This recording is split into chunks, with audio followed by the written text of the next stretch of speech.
50 milhões de limite? Impossível, zombou o gerente. A frase ecoava dentro da agência como uma sentença. Não precisava ser dita mais de uma vez. O tom, a risada abafada, os olhares cúmplices dos outros funcionários. Tudo ali já estava pré-roteirizado. Aquele homem, negro, de pele retinta, entrou vestindo um terno bem cortado, mas simples aos olhos deles. Carregava consigo uma pasta de couro discreta, os sapatos engraxados, o relógio minimalista. Mas nada daquilo bastava.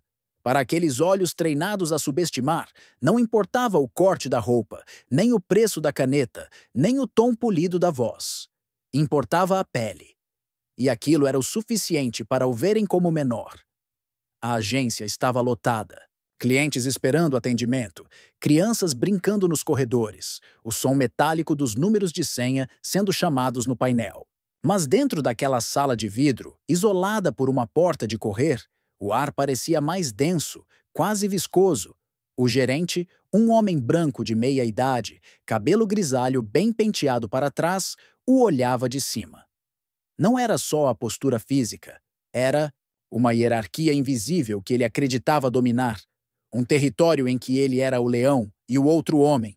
Apenas um coelho audacioso que entrou no covil. Então, você quer solicitar um limite de 50 milhões de reais? Perguntou mais uma vez, como se precisasse confirmar que ouvira direito. O homem assentiu, com um leve sorriso. Não havia arrogância, apenas certeza. Uma calma quase irritante, para quem esperava vê-lo hesitar, gaguejar ou justificar. Veja bem, começou o gerente, inclinando-se para a frente, como um professor paciente explicando para um aluno lerdo. Nosso banco, claro, oferece linhas de crédito generosas, mas esse valor não é algo comum. E, bem, normalmente exigimos comprovações específicas. Normalmente. Esse advérbio soou mais como um muro do que uma explicação. Normalmente, para quem? Para quantos? Desde quando? O homem não retrucou. Apenas abriu a pasta e entregou um conjunto de documentos sobre a mesa. O gerente folheou. O sobrenome estampado no cabeçalho soava familiar, mas ele não associou de imediato. Continuou lendo, o senho começando a franzir. CNPJ. Faturamento. Gráficos. Selos de reconhecimento. Artigos de revistas internacionais. As mãos do gerente desaceleraram. A voz dele caiu num murmúrio quase inaudível. Eu não conhecia sua empresa. O homem apenas sorriu de leve. Havia um poder na economia de palavras. Um poder que o gerente começava a perceber, mas ele ainda resistia. Era como um castelo tentando se manter de pé, mesmo com as muralhas rachando. Apontou para a tela do computador e começou a digitar o nome do homem no Google. E então, veio o silêncio. O gerente se calou. O monitor iluminava o rosto dele com manchetes, fotos de eventos, participações em fóruns mundiais, entrevistas na TV, reconhecimentos de prêmios em inovação. O homem que ele zombava há minutos era, de fato, um dos maiores empresários da área de tecnologia financeira na América Latina. Não um novo rico, um revolucionário, um fundador, um pioneiro. A mão do gerente foi ao queixo.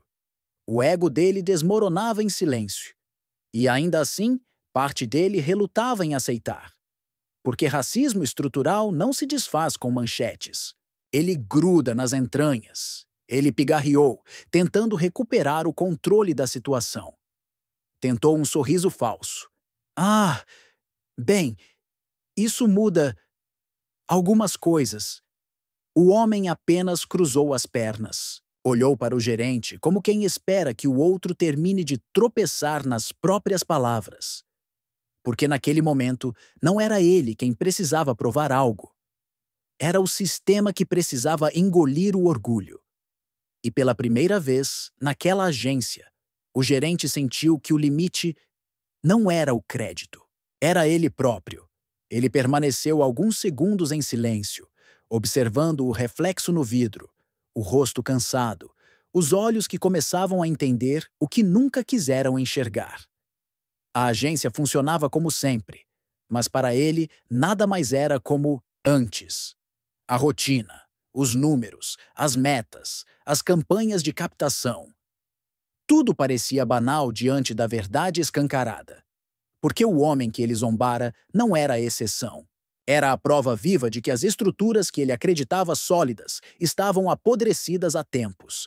Era como se alguém tivesse derrubado uma parede falsa e mostrado o que havia do outro lado. E agora ele precisava lidar com o que via. Enquanto isso, no alto do prédio espelhado, ele terminava uma reunião com sua equipe. O plano de expansão estava pronto. Os próximos passos calculados. Mas havia algo mais em sua mente. Não era apenas sobre negócios. Era sobre reescrever narrativas. Sobre ocupar espaços que sempre disseram que não eram para ele. E mais do que isso, era sobre transformar aquela vitória individual em algo maior. O telefone tocou de novo. Um assessor avisava que os principais jornais queriam uma entrevista sobre a aquisição. Ele sorriu de leve. Não precisava de manchetes. Precisava de impacto. E impacto, ele sabia, vinha no silêncio das ações, não no barulho das palavras. Lembrou-se da mãe, das mãos calejadas, dos olhos firmes dizendo que o mundo não ia facilitar, que ele teria que ser mais. E mais uma vez, ela estava certa. Cada conquista tinha custado caro, cada degrau dobrado de esforço, porque onde os outros tinham atalhos, ele encontrava muros. Onde os outros herdavam, ele precisava construir do zero. E, mesmo assim, estava ali. Na sala de reuniões, os diretores discutiam os números. Ele os ouvia, mas os olhos estavam fixos, na cidade lá fora. Cada prédio, cada avenida, cada letreiro luminoso parecia falar com ele.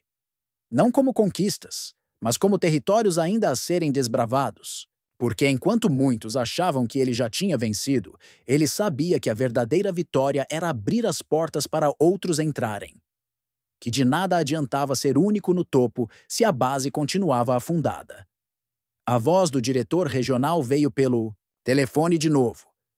Informava que o gerente estava nervoso, insistindo numa reunião pessoal. Ele apenas respondeu que agendassem. Não havia pressa. Porque a pressa sempre foi do sistema que o queria fora. Ele agora podia esperar. Cada segundo jogava a favor. O gerente voltou para casa tarde naquele dia. O jantar esfriava na mesa. A esposa tentava puxar conversa, mas ele estava distante. O nome daquele homem ainda martelava na mente. Abriu o notebook, pesquisou mais uma vez. Cada clique revelava uma nova camada. E com cada descoberta, um pedaço da arrogância antiga caía. Não sabia o que dizer, nem para quem dizer. Sentiu, pela primeira vez, que sua própria história era pequena demais diante da grandiosidade da jornada que ignorou. O filho apareceu na porta, perguntando se ele podia ajudar na lição de casa. E pela primeira vez, ele pensou no que ensinaria, que exemplo daria. Não podia mais repetir os discursos velhos, os mesmos conselhos enviesados, porque agora entendia o peso que as palavras carregavam. E talvez, só talvez, fosse hora de escutar mais, de olhar mais fundo. Do outro lado da cidade, ele encerrava o expediente. Caminhou até o elevador, desceu sozinho, atravessou o saguão cumprimentando os seguranças pelo nome. Entrou no carro, mas ficou alguns minutos parado antes de ligar o motor. Respirou fundo. Sabia que aquela conquista era apenas um passo. Que o próximo seria ainda maior. Que os olhos continuariam desconfiando. Que as portas continuariam pesadas. Mas ele também sabia que agora tinha a chave. E uma vez com a chave, ninguém mais tranca a porta. A noite caía sobre a cidade, os prédios iluminados como estrelas invertidas. E enquanto a maioria dormia, ele planejava. Porque o limite nunca foi o crédito. O limite sempre foi a imaginação dos outros. E ele, enfim, estava livre dela. Livre dela. O telefone do gerente tocava sem parar. Ele recusava as chamadas. Já não sabia o que dizer. Cada nova notificação no e-mail trazia mais informações sobre o homem que, horas antes, ele tinha subestimado. Reportagens, convites para palestras internacionais, homenagens em organizações globais. Cada linha lida era um soco no orgulho, cada foto uma ferida no ego.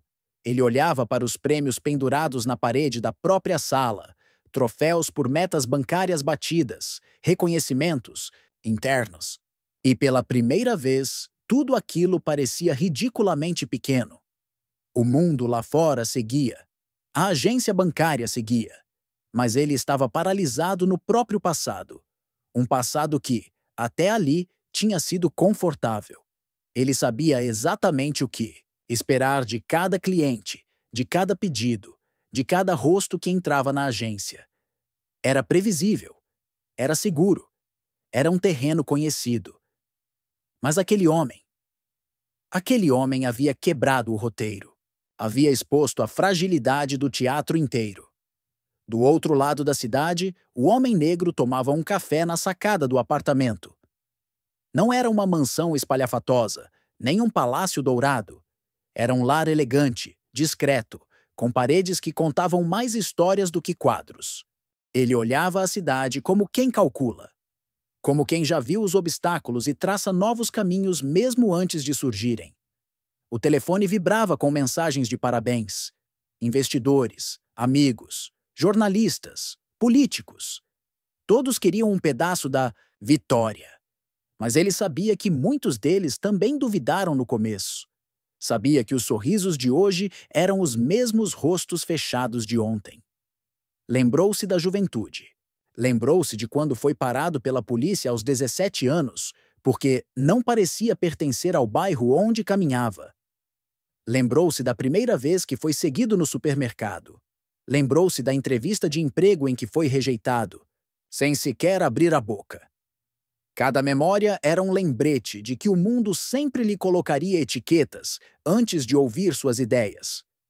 Voltou à mesa, abriu o notebook e leu os números do dia. As ações da empresa subiam. Os investidores sorriam, mas ele pensava nos rostos que nunca sorriam, nos rostos que, como o dele, carregavam cansaço antes mesmo de acordar, nos jovens que desistiam porque ninguém os via, nos currículos que iam direto para a lixeira, nos talentos apagados antes de brilharem. O gerente, ainda sentado na sala de vidro da agência, decidiu buscar mais informações. Digitou o nome do homem em outra plataforma, buscando qualquer mancha, qualquer erro, qualquer motivo para justificar a desconfiança. Mas a tela só devolvia resultados impecáveis. Era como procurar sujeira em mármore. Nada. Nenhum escândalo. Nenhuma denúncia. Nenhuma falha. Aquilo irritava. Aquilo desafiava tudo que ele acreditava, porque, no fundo, ele ainda buscava uma desculpa. Algo que dissesse, tá vendo? No fim, ele também falha.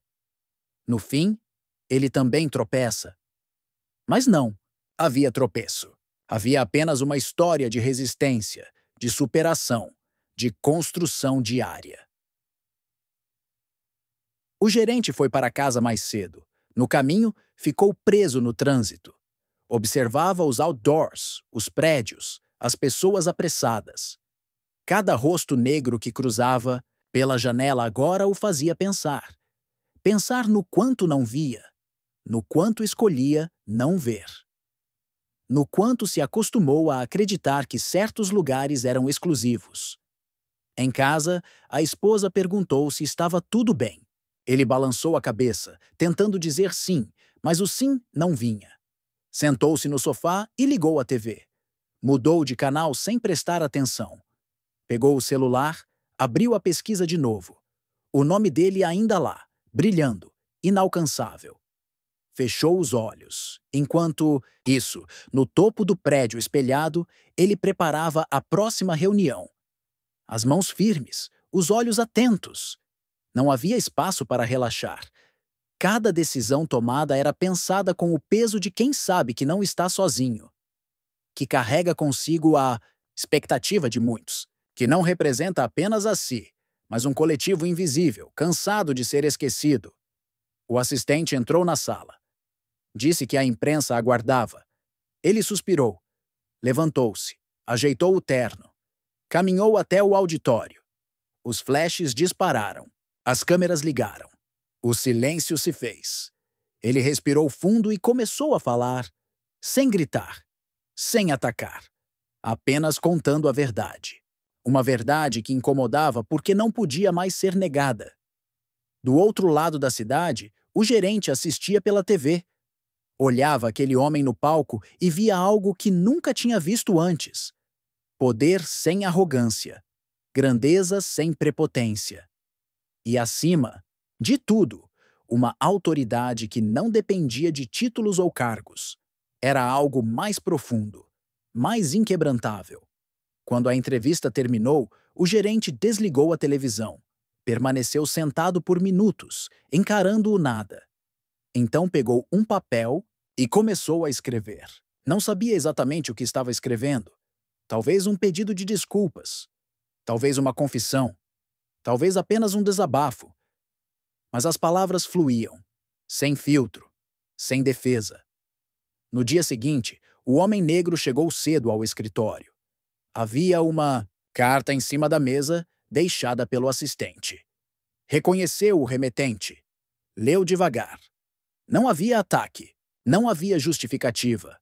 Apenas um reconhecimento tardio. Um reconhecimento dolorido. Ele sorriu. Guardou a carta na gaveta. Não como troféu, não como vingança, mas como um lembrete de que, mesmo quando vencemos, ainda há batalhas invisíveis, ainda há muros invisíveis, e que cada vitória carrega o peso de muitas derrotas anteriores. Ligou para o assistente e pediu que agendassem uma reunião com o gerente. Não para humilhá-lo, não para exibi-lo, mas para mostrar que poder também é estender a mão, mesmo quando o outro jamais teria estendido a sua. O gerente entrou na sala no horário marcado. Olhos baixos, voz hesitante. O homem o recebeu com um aperto de mão firme. Pediu que sentasse, e por longos minutos apenas ouviu. Porque às vezes o maior poder está em escutar o que nunca foi dito. Quando a reunião terminou, o gerente saiu diferente. Não porque havia sido perdoado, mas porque havia sido confrontado por algo maior do que ele mesmo. Algo que nem o sistema, nem os números, nem as paredes daquele banco podiam esconder. Do lado de fora, o sol brilhava alto. E ele, parado na calçada, finalmente entendia. O limite nunca foi um número no sistema. O limite sempre foi a linha que traçaram para que ele nunca cruzasse. E agora, aquela linha tinha sido apagada. E nada mais poderia ser como antes.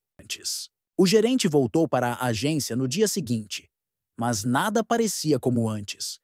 Os corredores, os rostos conhecidos, as mesmas rotinas repetidas. Tudo soava oco. Caminhava entre as mesas com uma estranha sensação de deslocamento, como se estivesse num cenário que já não lhe pertencia. Sentou-se na própria mesa. Encarou o monitor desligado por alguns minutos. A carta escrita na noite anterior ainda estava viva na mente, cada palavra ecoando com um peso diferente. Do outro lado da cidade, o homem negro terminava mais uma reunião com a equipe jurídica. O processo de aquisição do banco estava completo. A papelada havia sido assinada. As chaves simbólicas já estavam em sua posse. Mas ele sabia que o mais difícil ainda estava por vir, porque tomar posse de um prédio era fácil. O difícil era mexer nas estruturas invisíveis, nos preconceitos cristalizados, nas culturas enraizadas. O telefone tocou. Era o assessor avisando que o gerente da agência queria mais uma reunião. Ele suspirou, pediu que marcassem. Havia algo de estranho naquele pedido insistente. Não era arrogância. Era outra coisa. Talvez um peso de consciência. Talvez medo. Talvez apenas desespero. mas ele sabia que precisava ouvir. Horas depois, a reunião aconteceu. O gerente entrou na nova sala da diretoria com passos contidos, olhar baixo, mãos trêmulas. Sentou-se na cadeira sem dizer nada. O homem o observou em silêncio. Não havia raiva em seus olhos. Havia algo mais profundo, mais sereno. Esperou que o gerente quebrasse o silêncio, e ele quebrou. Com uma voz embargada, contou sobre o próprio pai. Contou como cresceu ouvindo piadas racistas em casa, nos almoços de família. Contou como os amigos da juventude falavam com naturalidade sobre quem merecia ou não estar em certos lugares. Contou sobre os primeiros anos no banco, os conselhos que ouviu dos chefes, os filtros invisíveis ensinados nas entrelinhas. Contou sobre o dia anterior, sobre a sensação de vergonha ao descobrir quem estava do outro lado da mesa. O homem ouviu tudo. Cada palavra, cada pausa, cada confissão. Sabia que aquilo não mudava o passado. Sabia que aquele homem não era uma exceção. Sabia que a mudança não era individual. Mas naquele momento, entendeu que escutar também era uma forma de resistência, porque obrigava o outro a encarar o próprio espelho. Quando o gerente terminou, o silêncio pairou entre os dois. Um silêncio denso, cheio de significados. O homem respirou fundo e disse, calmamente, que não queria punições, que não queria demissões exemplares, queria transformação, queria oportunidades, queria portas abertas, porque derrubar um gerente não derrubava o sistema, mas transformar uma mentalidade podia abrir frestas onde antes só havia muros. Gerente levantou-se da cadeira mais leve, não porque havia sido perdoado, mas porque havia sido confrontado com uma verdade maior. Saiu da sala sentindo que, talvez, ainda houvesse tempo para ser diferente. Enquanto isso, o homem negro caminhava pelo prédio que agora era seu. Cada andar contava uma história. Cada funcionário que o cumprimentava carregava um olhar misturado de respeito e curiosidade. Sabiam quem ele era, mas ainda não sabiam o que ele faria. E era exatamente isso que ele queria. Parou diante de uma parede de vidro que dava vista para a cidade. Pensou nos rostos que o acompanharam até ali. Nos que torceram, nos que duvidaram, nos que tentaram sabotá-lo, nos que ajudaram em silêncio. Cada um foi parte da caminhada. Cada um degrau. O telefone tocou mais uma vez. Era um convite para um evento internacional sobre inclusão no mercado financeiro. Sorriu. Aceitou. Porque sabia que a luta não terminava com uma aquisição. Sabia que a vitória individual só tinha sentido se virasse coletivo. Sabia que o maior legado não era o dinheiro, nem os prédios, nem os papéis assinados. O maior legado era o exemplo. E naquele momento, olhando a cidade iluminada, entendeu que ainda havia muito a construir. Ainda havia histórias para reescrever. Ainda havia portas para abrir. E que agora ninguém mais poderia dizer que ele não pertencia. Porque o limite, enfim, tinha sido quebrado. E uma vez quebrado, ninguém mais poderia reconstruí-lo. A notícia da aquisição do banco se espalhou como pólvora. Manchetes tomavam conta das telas. Empresário negro assume controle de instituição financeira centenária. Os comentários se dividiam entre aplausos e ataques. Mas ele já sabia que seria assim. Sabia que a cor da sua pele pesaria mais do que o peso da sua trajetória. Alguns o chamavam de inspiração, outros de ameaça. Nada disso era novo. Apenas mais um capítulo num livro antigo, escrito com tinta invisível para quem nunca precisou enxergar. Dentro do banco, o clima era de tensão disfarçada. Muitos funcionários evitavam contato visual. Outros exageravam na simpatia, tentando mostrar um respeito forçado, quase teatral. Mas ele percebia tudo. Sabia distinguir o respeito da performance. Sabia onde estavam os sorrisos reais e onde habitava o incômodo disfarçado. Ele não era mais o cliente que bateu a porta. Agora, era o dono da casa. E esse detalhe mudava tudo para os outros. Para ele, a missão continuava a mesma: construir, ocupar, transformar. Começou a convocar reuniões com setores ignorados pela antiga diretoria. Visitou agências em periferias, ouviu gerentes jovens que nunca tinham visto um líder como ele. Instalou programas de crédito para pequenos empreendedores negros, indígenas, mães solo. Criou bolsas de capacitação, mentorias internas, canais de denúncia contra a discriminação. Muitos aplaudiram, outros resistiram. Alguns, em silêncio, começaram a se perguntar se ainda havia espaço para eles ali. E era essa pergunta que mais o interessava, porque não se tratava de exclusão, se tratava de equilíbrio, de justiça, de correção de rota. Durante anos, aqueles corredores foram ocupados por uma única narrativa. Agora, uma nova voz ecoava. Não mais tímida, não mais em sussurros. Era uma voz firme, embasada, que não pedia licença, que não recuava diante de olhares tortos. No conselho administrativo, o desconforto crescia. Um dos membros, homem branco, conservador, herdeiro de família tradicional, o procurou em particular. Queria entender seus objetivos reais. Perguntou com falsa educação se ele pretendia reformar toda a tinoestrutura do banco. A resposta veio sem hesitação. Não, eu pretendo reconstruí-la. O silêncio que se seguiu foi o suficiente. Nenhuma explicação era necessária. A mensagem estava dada. Enquanto isso, do lado de fora, nas redes sociais, jovens negros compartilhavam sua história como se fosse deles. E, em parte, era. Porque cada vitória dele rasgava uma fresta no teto de vidro que esmagava tantos outros. Em escolas públicas, professores citavam seu nome em aulas de empreendedorismo. Em comunidades invisíveis, ele virava esperança, mas ele sabia o perigo disso. Sabia que ser símbolo era também ser alvo, e que a sociedade adora heróis, até que eles comecem a incomodar demais. Começou a andar sem seguranças, como sempre fez. Mantinha o mesmo carro, os mesmos hábitos, os mesmos lugares. Não por orgulho, mas por estratégia. Porque o maior poder era ser quem sempre foi, mesmo quando esperavam que ele mudasse. As pessoas esperavam ostentação, esperavam arrogância, esperavam vingança e recebiam apenas presença, coerência, clareza. Uma tarde, decidiu visitar a mesma agência onde tudo começou, a mesma sala de vidro, a mesma cadeira.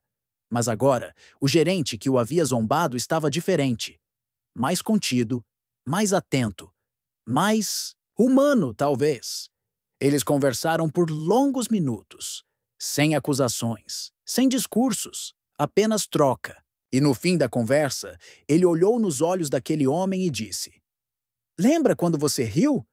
Não se preocupe, eu também ri, mas não de você. Ri do sistema que achou que você ainda mandava aqui." O gerente não respondeu.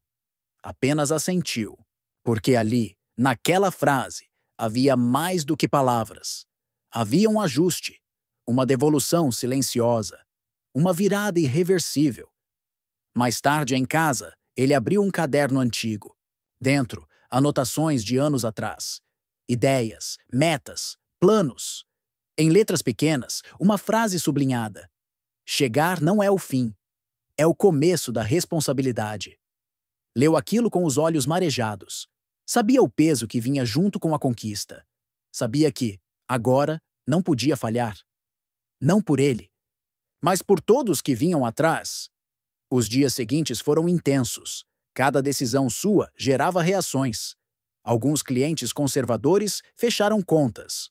Outros grandes investidores entraram.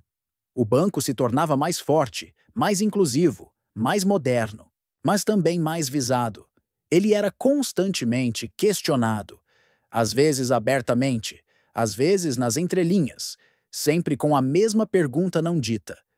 "Você tem certeza que merece estar aí?" E ele respondia com ações, com resultados, com avanços. A cada novo programa, a cada meta batida, a cada funcionário promovido, ele escrevia uma resposta impossível de ser ignorada. Não gritava, não fazia escândalo, apenas seguia. Em frente. Para cima. Sempre. Uma noite, voltando do trabalho, passou por uma praça onde crianças jogavam bola. Uma delas parou e apontou. É ele, mãe. É o moço do banco. Ela sorriu. Sem graça. Ele acenou. Caminhou até o menino, agachou-se e perguntou. Você também quer ser dono de banco? O menino respondeu com naturalidade. Quero ser dono de tudo. E ali, naquela resposta, ele entendeu que tudo valia a pena. Porque o que ele tinha conquistado era mais do que cargos, prédios ou manchetes. Ele tinha conquistado uma nova imaginação. Uma geração que cresceria sem acreditar que havia lugares proibidos. Uma geração que ousaria mais cedo, que cairia e levantaria mais rápido, que já nasceria sabendo que é possível. E isso era o que realmente importava. Ele se levantou, sorriu e continuou andando. Sabia que ainda enfrentaria resistência, que o racismo não acabaria de um dia para o outro, que o sistema tentaria se reorganizar, se camuflar, se reciclar. Mas agora, ele não estava mais sozinho. Atrás dele vinha uma multidão, e à frente só havia espaço, passo. Os dias se transformaram em semanas, as semanas em meses, e cada novo ciclo trazia consigo mais camadas, mais desafios, mais sinais de que a jornada estava apenas começando. Ele caminhava pelos corredores do banco com uma postura calma, mas olhos atentos. Sabia que os muros não eram só de concreto. Estavam nos olhares, nas frases veladas, nas reuniões em que nunca o chamavam pelo nome completo, apenas pelo primeiro nome, como se assim pudessem reduzi-lo, diminuí-lo, encaixá-lo num lugar confortável. Mas ele não cabia mais em caixas. Nunca mais. A resistência não vinha só de fora. Vinha de dentro. De pessoas que sorriam na frente e tramavam nas sombras. De funcionários que questionavam suas decisões com uma formalidade educada, mas carregada de desprezo. De conselheiros que, mesmo depois de ver os números, ainda cochichavam sobre fases passageiras, como se sua liderança fosse um acidente histórico prestes a ser corrigido.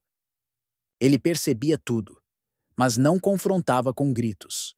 Confrontava com resultados, com planos bem executados, com vitórias repetidas. No mercado, começaram a surgir rumores.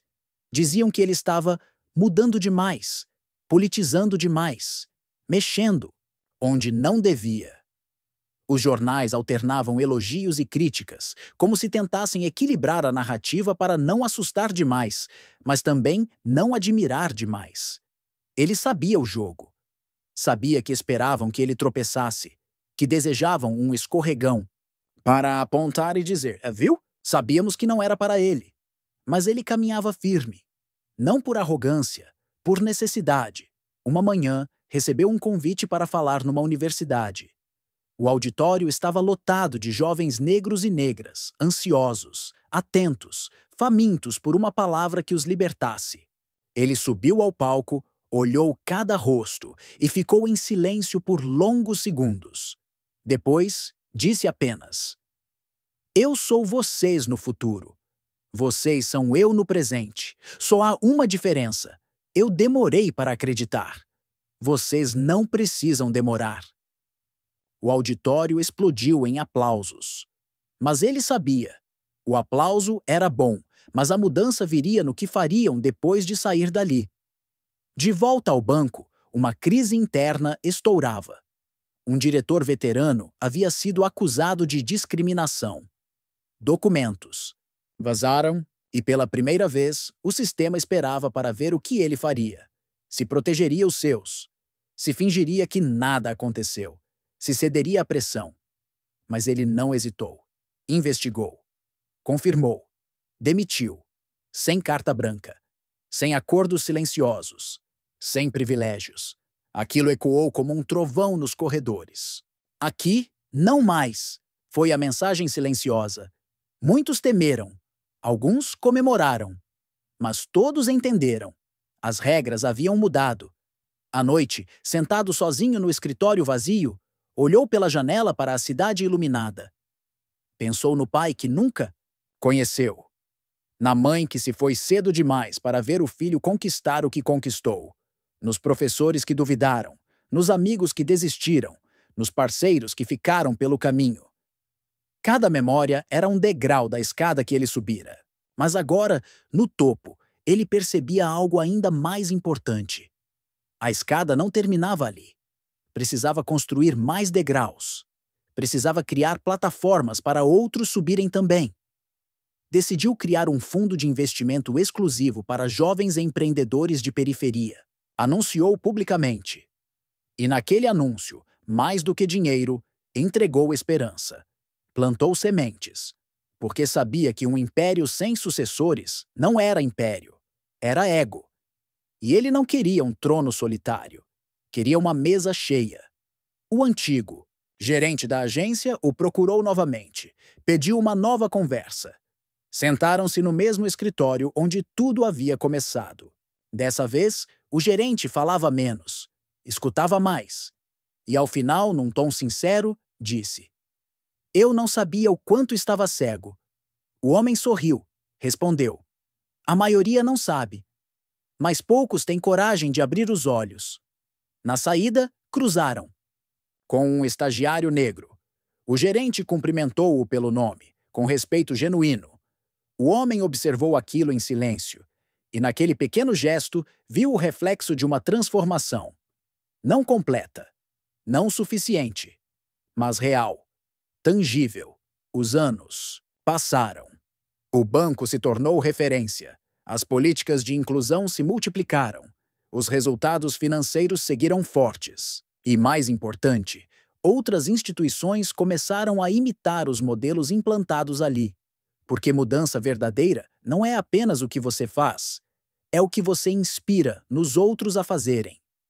Certa manhã, ele caminhava pela mesma praça onde vira a criança jogando bola anos atrás. Encontrou o garoto, agora adolescente, estudando num banco. Aproximou-se, perguntou o que estudava. O menino respondeu: "Economia. Vou abrir meu próprio banco um dia." Ele sorriu largo, sentou-se ao lado dele.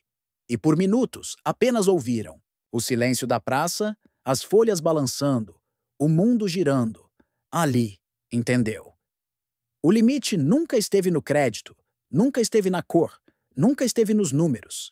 O limite sempre foi o medo dos outros sobre o que aconteceria quando alguém como ele cruzasse a linha que disseram ser inalcançável.